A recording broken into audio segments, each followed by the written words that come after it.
Olá, tudo bem? Na aula de hoje voltamos à geografia do Brasil. Vamos continuar a análise da economia brasileira com um item extremamente importante para vários setores econômicos e até para você que me assiste nessa aula: energia. Vamos falar das fontes de energia utilizadas não só no mundo, mas principalmente no Brasil.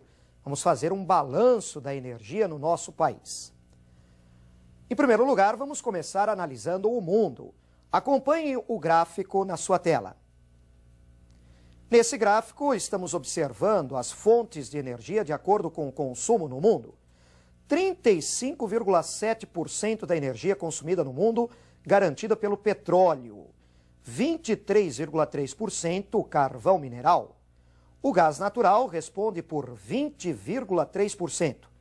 Percebam então o grande peso que há no consumo de energia no mundo dos combustíveis fósseis.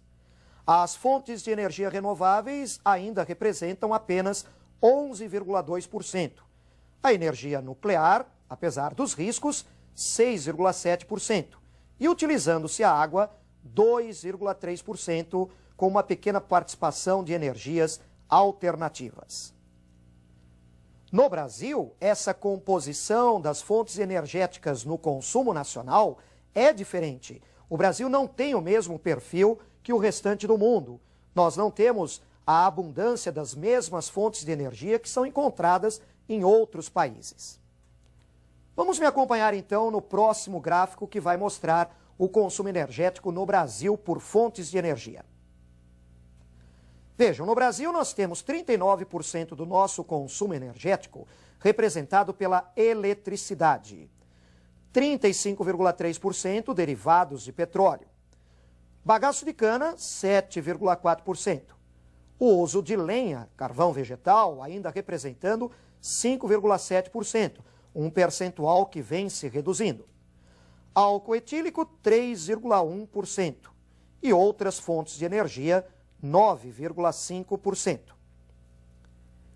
Importante nós analisarmos nesse consumo energético brasileiro e nas fontes de energia que nós utilizamos, quais são as vantagens e quais são os pontos contra a utilização dessas fontes de energia. Nós preparamos uma série de quadros para analisarmos algumas energias mais importantes. Vejam comigo o primeiro quadro. A hidroeletricidade, a obtenção de energia elétrica através do potencial dos rios. Lembrando que o Brasil tem muitos rios de planalto. Entre os pontos favoráveis ao uso dessa energia está o fato de que ela é limpa, ela não polui o meio ambiente. É uma fonte energética renovável, fácil de ser transportada através dos linhões de transmissão e abundante no país pela grande quantidade de rios de planalto. Mas há problemas no uso da hidroeletricidade. Há um impacto ambiental. Não é uma poluição atmosférica, mas precisamos lembrar da formação dos reservatórios, alagando grandes áreas. Há um impacto social, obrigando o deslocamento de populações ribeirinhas e alterando até o seu meio de vida quando se formam esses reservatórios. Há o problema do custo do transporte, do custo dos linhões de transmissão de energia, especialmente quando eles cobrem grandes distâncias. E a dependência das chuvas. Faltando as chuvas, o nível dos reservatórios diminui e assim se compromete a produção da energia. Além disso, podemos lembrar também como impacto ambiental o fato de que sucessivas barragens ao longo de um rio pode comprometer todo o esquema de procriação dos peixes, impedindo a subida desses peixes para locais de desova. Agora vamos ver um outro quadro que analisa uma outra fonte de energia. Vejam a tela.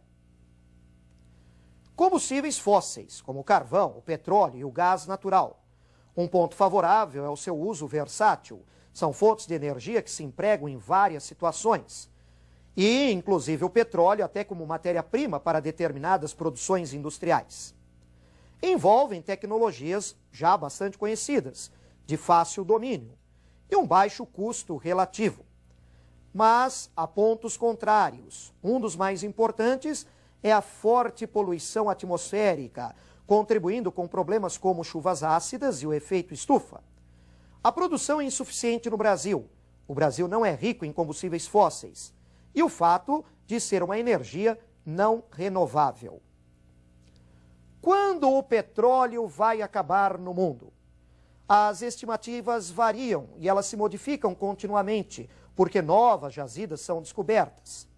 Nesse início de século XXI, nada indica que o petróleo vai acabar tão cedo.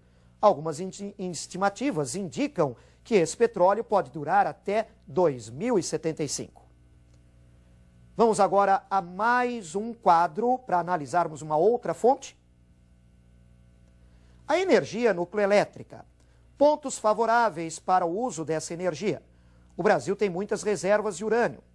Você pode localizar uma usina nucleoelétrica em vários locais, ela tem uma localização flexível, não depende da existência de um grande rio, por exemplo. E o reduzido impacto ambiental. Ela não gera poluição atmosférica. Mas há problemas. Por exemplo, o risco de acidentes nucleares, que evidentemente são catástrofes. O destino do lixo nuclear. Onde armazenar o lixo nuclear, que é muito perigoso ao ser humano. E o custo elevado de implantação de uma usina nucleoelétrica. Esse custo até vem se reduzindo com o tempo. Precisamos lembrar que a energia nucleoelétrica, com pouco urânio, consegue gerar muita energia, é um ponto favorável também. Agora vamos continuar a análise das fontes energéticas através de alguns gráficos que preparamos. Vejam então a próxima tela. Nessa tela nós estamos observando qual é a origem da produção de energia elétrica no Brasil. 8% dessa energia elétrica provém de fontes térmicas, como a queima de gás, de carvão ou de óleo, e 92% de hidroelétricas. O Brasil está iniciando o desenvolvimento de um plano energético de maior uso de uma energia elétrica a partir da queima de gás natural. Estamos expandindo a quantidade de usinas termoelétricas no país, por exemplo, aproveitando o gás natural importado da Bolívia ou produzido em algumas áreas do território brasileiro. Energia hidrelétrica é muito importante no país, é uma das principais. Agora vamos observar a nossa próxima tela. Vejam comigo. Temos aqui o consumo de energia elétrica no Brasil pelos vários setores. Você pode observar que o consumo residencial é expressivo. O consumo industrial é o principal. É aquele que abocanha a maior parte da energia elétrica produzida no país. É fundamental ainda para este setor a produção da energia elétrica. Evidentemente que, quando nós temos problemas de geração de energia, setores produtivos, setores que geram empregos, que são importantes para a economia do país, se ressentem muito. Não é só você, consumidor, que fica sem a oportunidade de ligar o seu televisor, de usar o seu freezer, a sua geladeira, mas é importantíssimo lembrar o consumo de energia por setores como a indústria, o comércio. Empregos ficam comprometidos quando não há essa produção energética. Vamos agora a mais uma tela. Observem.